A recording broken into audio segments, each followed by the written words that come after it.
ওয়ালাইকুম। আমাদের সমাজে বর্তমানে আমরা দেখতে পাচ্ছি যে ধর্ষণের পরিমাণটা অত্যাধিক আকারে বৃদ্ধি পেয়েছে। প্রতিদিনই খবরের কাগজ খুললে বা টিভির চ্যানেল খুললে দেখতে পাচ্ছি যে প্রতিদিন ধর্ষণের খবর আছে।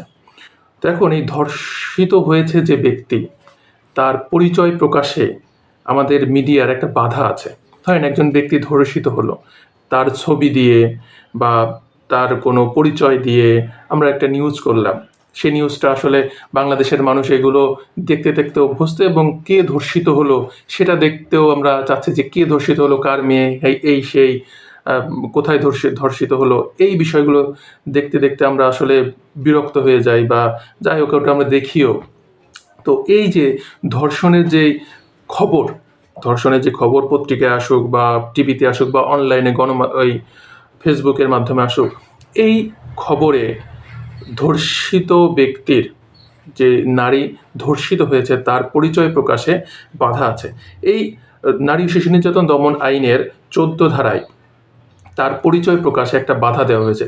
এমনভাবে সংবাদটা উপস্থাপন করতে হবে যাতে কোন ব্যক্তি ধর্ষিত হয়েছে তাকে যেন চেনা না যায়, যে এই ব্যক্তি, তাকে যেন ইন্ডিকেট করা না যায়, এমনভাবে খবরটা প্রকাশ করতে হবে যাকে যেন ইন্ডিকেট করা না যায় যে এই ব্যক্তিটা ধর্ষিত হয়েছে।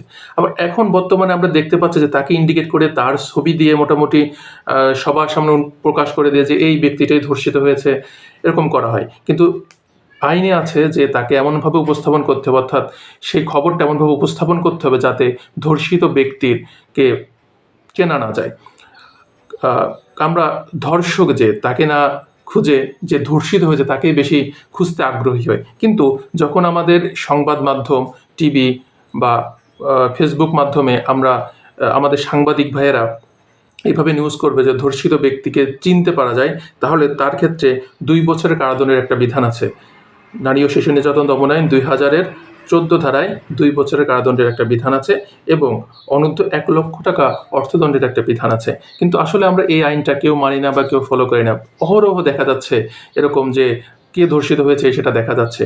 আসলে আমরা চাই যে এই ধর্ষণ আমাদের দেশ থেকে, আমাদের সমাজ থেকে দূরীভূত হোক, এবং সুস্থ স্বাভাবিকভাবে আমাদের বোনেরা বেড়ে উঠুক, তারা দেশের প্রয়োজনে কাজে লাগুক, এটাই আমাদের প্রত্যাশা। আসসালামু আলাইকুম।